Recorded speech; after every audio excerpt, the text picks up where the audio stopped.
Ang problema, bakit o paano lumabas sa isang media outlet yung mga nag-transpire sa ating usapin kahapon. Tama yun, pero kulang. Hindi na ako basta-basta magsasalita. Baka mamaya, meron na naman maglilik sa media. 24 lang tayo dito na senador at hindi pa natin mapagkatiwalaan ang isa't isa. Yesterday, we had an all senators caucus and we discussed lengthily the budget of the Republic of the Philippines. And just before we entered this august chamber, much to my dismay and much to our dismay, there was a news report that identified 8 or 9 senators, and there were names on that list. 8 or 9 senators who wanted to restore the confidential and intelligence fund of the Vice President and the Department of Education. And I wish to tell the people of the Philippines that there was no votation that happened yesterday with regard to the intelligence fund of the Vice President and the Department of Education. In fact, we had an executive session. And I do not know who of our colleagues who scooped or leaked our conversation to this media outlet. I have been a senator here for more than 10 years. And this is the first time that I encountered a scoop or a leakage. I do not know. I do not want to name names. This is a violation of our rules. And the majority floor leader will expound it later. Mr. President, we discussed lengthily for almost 2 hours the schedule, etc., of the budget of the Republic of the Philippines. We never touched or we never voted with regard to all the intelligence fund or confidential fund. In fact, we agreed unanimously to remove all the confidential and intelligence fund, not only that of the Office of the Vice President, including not only that of the Department of Education, but all security or civilian agencies na merong confidential and intelligence fund. Mr. President, nawala. I will just read.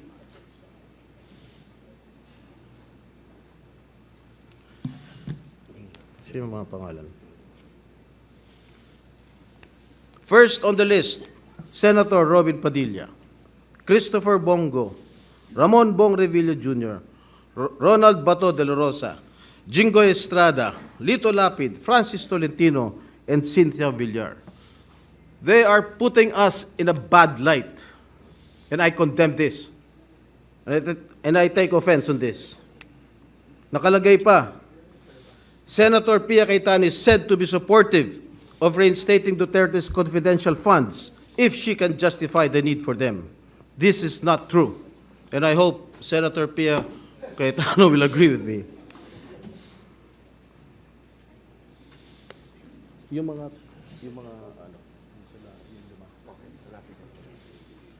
Just for a while, Mr. President, hinahanap pa ni Senator Robin yung mga nakasulat.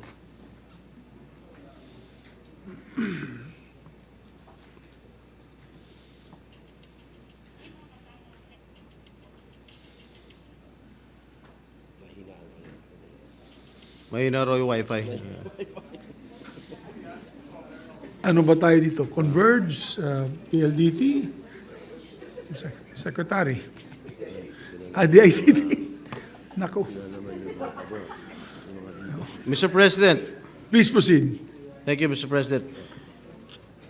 And if I may quote, Anis Cooper told this media outlet that Senators Sani Angara, Francis Escudero, Rafi Tulfo, Aquilino Pimentel III, and Risa Hontiveros are allegedly against the reinstatement of Duterte's secret allocation, which are lodged under the Office of the Vice President and the Department of Education.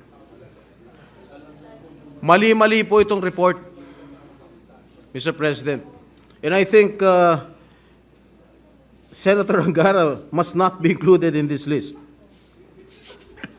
And among the offices, Duterte's allocation was part of the 1.2 billion in confidential funds that the House realigned to agencies focused on the West Philippine Sea. Mr. President, tumayo po ako rito dahil masamang-masama po ang loob ko.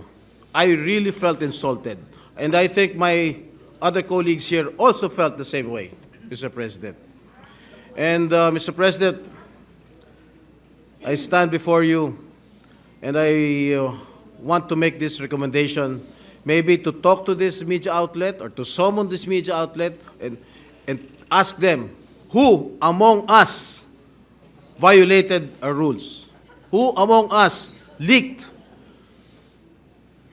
what transpired in our executive session yesterday. That's all, Mr. President. Thank you, Senator Jinggoy. Before I recognize the other members, may I just like to put on record, I too am very disappointed.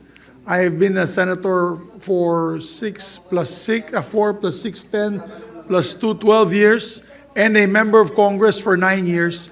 And when we say executive session, we are bound by rules of both the House of Representatives and when I was in the House of Representatives and rules of the Senate when I was elected as a senator.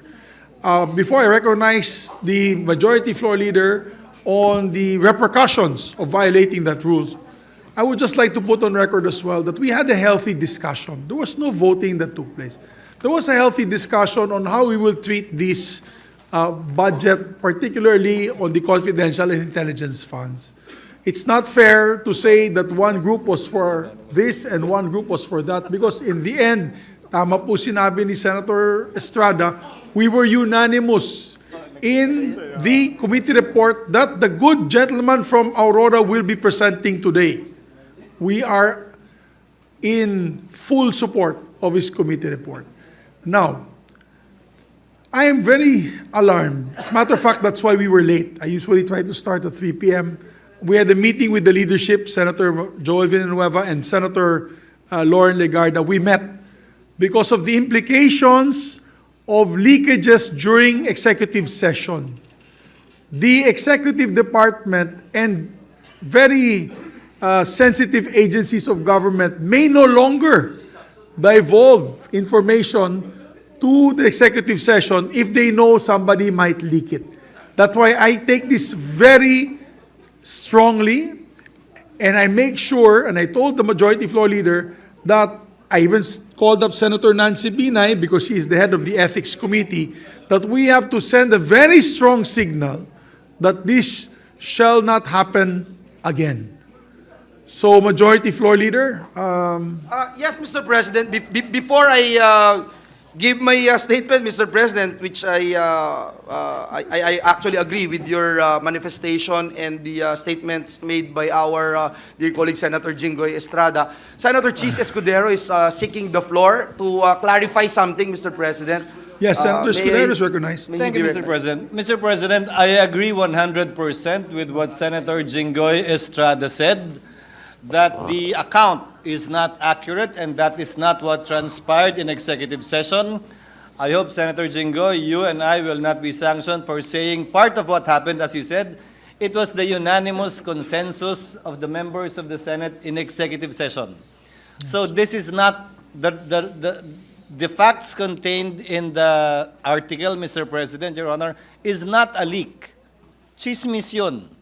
So there is no leak to speak of really with respect to what truly transpired in the executive session. An attempt perhaps to create a story about it, but I confirm the statement of the good Senate President and the Senator Jinggoy that it was the unanimous position of the House, what Senator Angara will be sponsoring today and the other vice chairpersons. That was the unanimous position of the Senate and all the members of the Senate. Thank you, Senator Escudero. But before we ask our colleague to react, Senator Estrada, may we ask the Majority Floor Leader, what are the rules, particularly in executive session? Yes, Mr. President. So we are thank you all clear. Thank you very much. Mr. President, first of all, let me state and put into the records that I'm aghast of what happened, Mr. President. Whether this is leak or pure chismis, the fact that it came out, Mr. President, and it appears blow by blow, and unfortunately, Mr. President, the figures, the numbers, even the names that were mentioned were disoriented, Mr. President. I would just like to put into the record of this chamber, Mr. President, what our rules say about executive session. What's this? Rule on section 126 of our rules, Mr. President.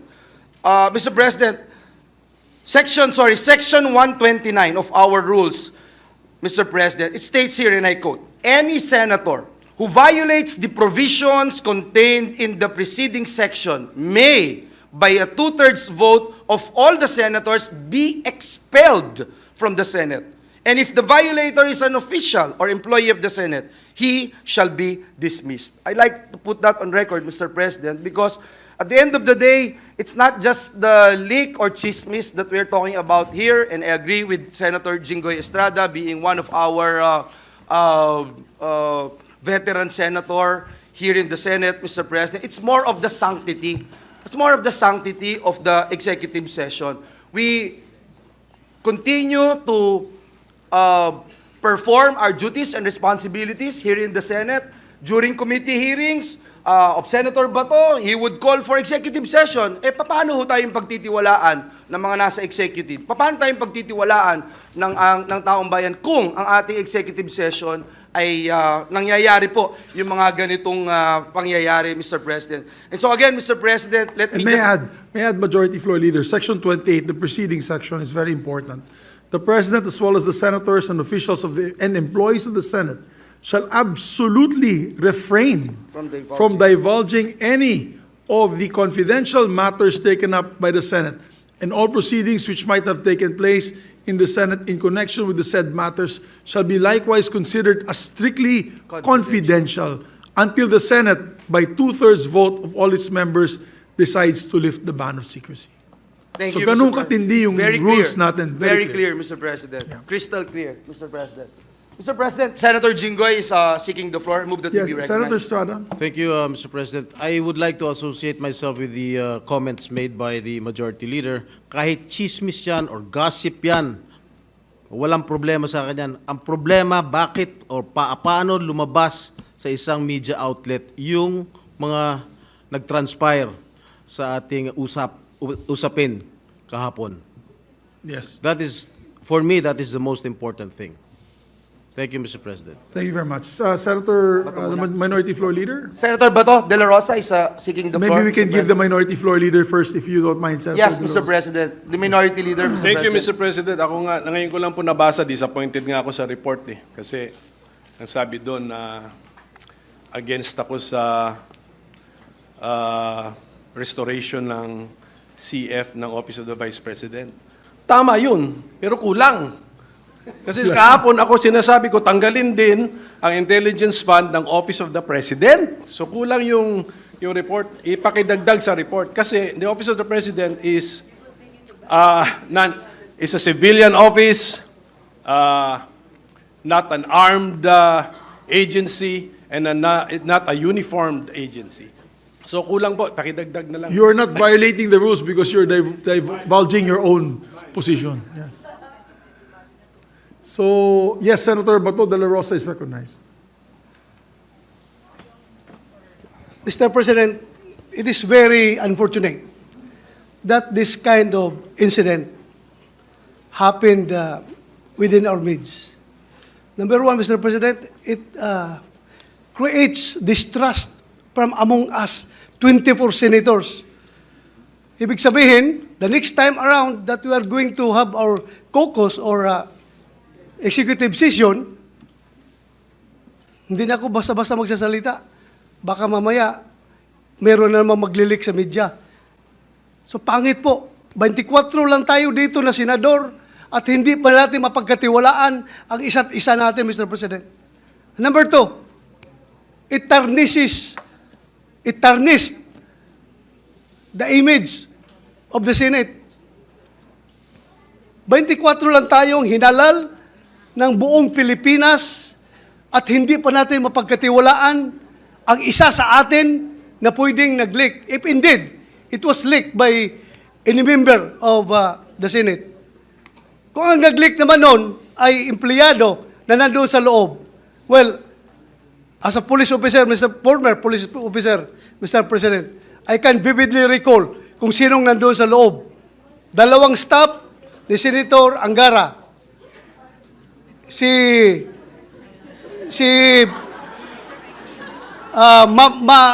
Mavic, Oh, Attorney Mavic. Attorney Mavic. At may isang kasama si Attorney Mavic na babae. So, 4 silang nalaman ko na nandoon sa loob. Magprangkahan tayo dito. Dapat we have to made into account yung tao na responsable dito. Hindi lang na magsisente ng stern warning sa kanila, kundi the damage has been done.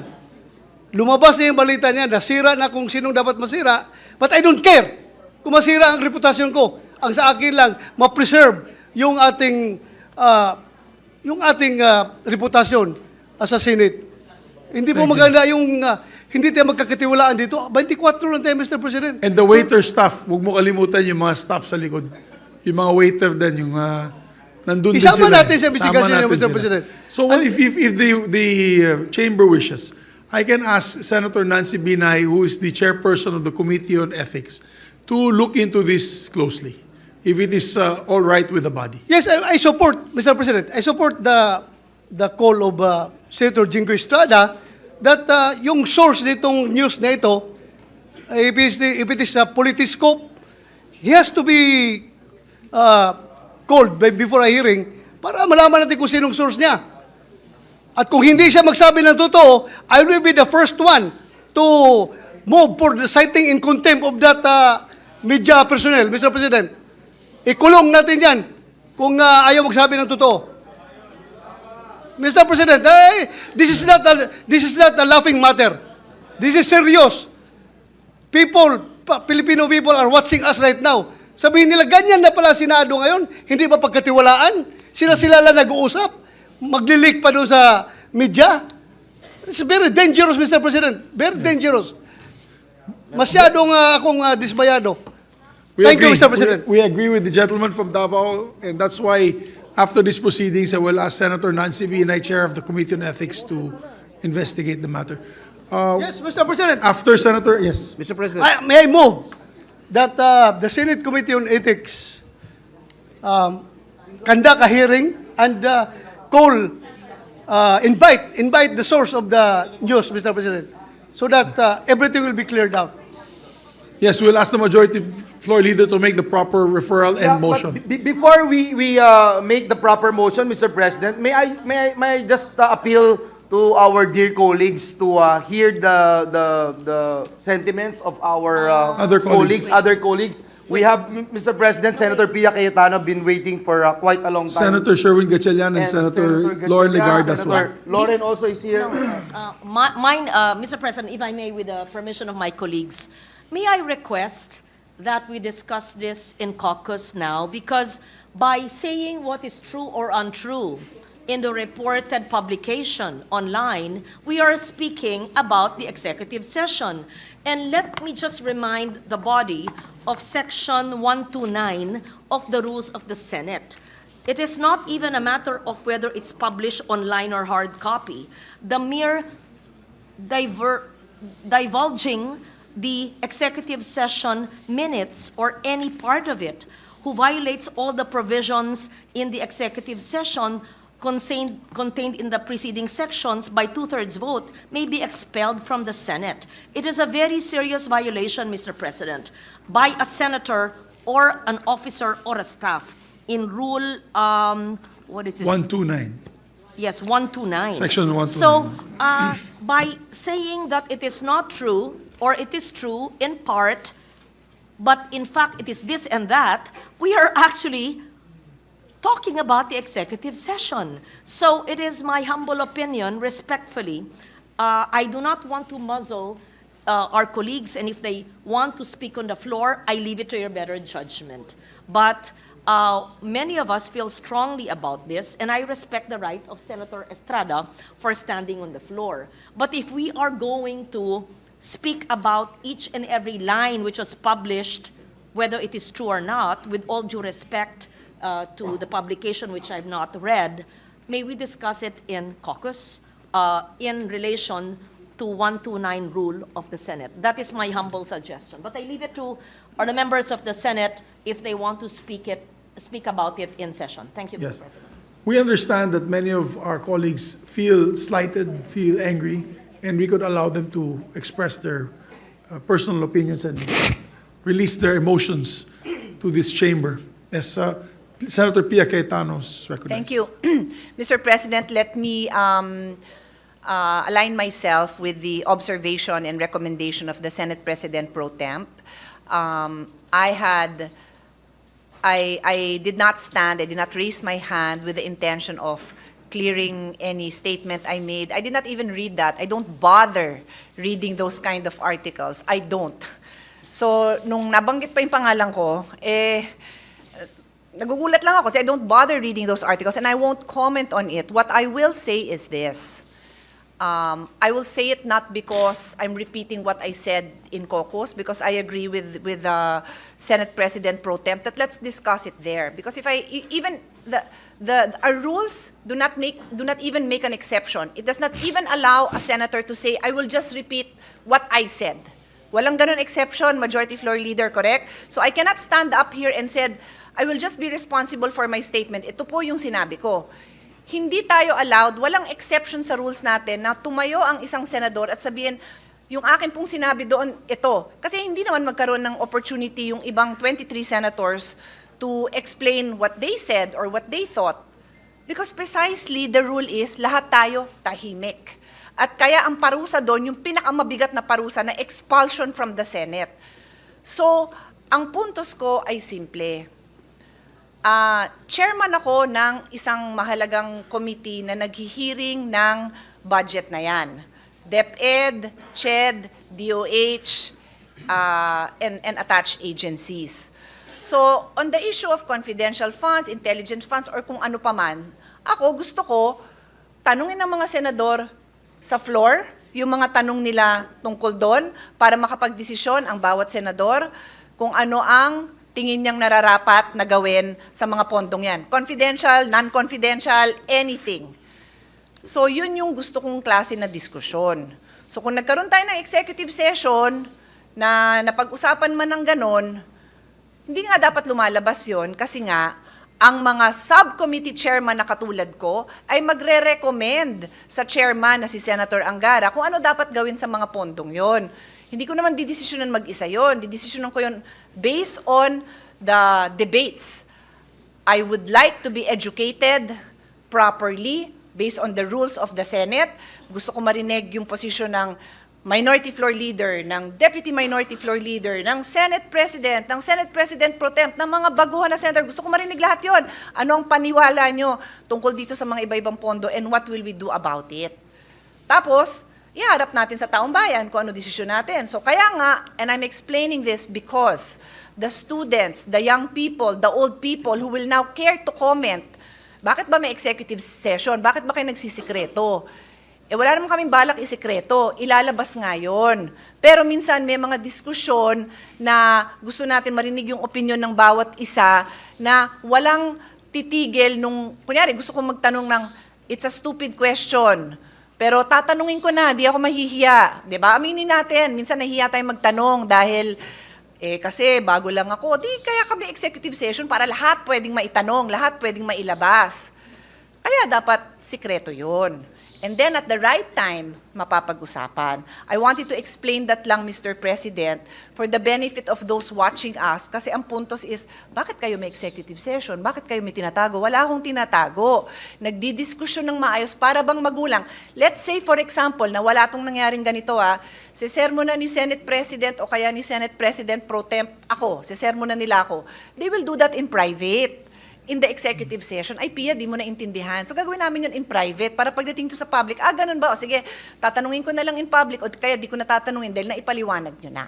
That's the reason among many other reasons kung bakit may executive session. I just wanted to explain that dahil ang puntos nito is bakit may executive session at bakit may mabigat na kaparusahan. Wala tayong tinatago.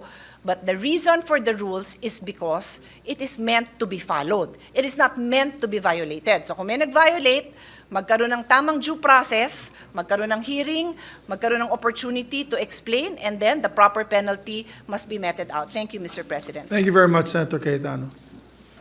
Senator Gatchalian is recognized. Mr. President, I just want to add from what Senator Bato mentioned and Senator Cayetano mentioned as well. The broader implication of this, Mr. President, is the trust and confidence to the Senate. It's our credibility on the line. And every budget hearing, normally, a lot of the security cluster, the National Defense, the Department of National Defense, the PNP, the NICA, all of them normally will request executive session so they can tell us what is the reality, the national security situation, national security matters, so that we can act accordingly. Leaks like this will hamper, will destroy our credibility, destroy our integrity, and it will now prevent the security agencies to give us the truth because they will have doubts in their minds whether the truth or whether information will be kept safe in the halls of the Senate. So, Mr. President, I would like to associate myself with the motion of Senator Bato that this should be looked at and investigated seriously because it's the Senate's credibility on the line, especially whenever departments request for executive sessions and whenever they divulge to us matters of national security. Thank you, Mr. President. Thank you. And that's why we had a meeting earlier with the leadership because we cannot take this lightly. And we have to investigate and make sure this does not happen again. Majority Floor Leader, Yeah, would you like Mr. to make the proper motion? Mr. President, may I just ask for a minute suspension? Session suspended.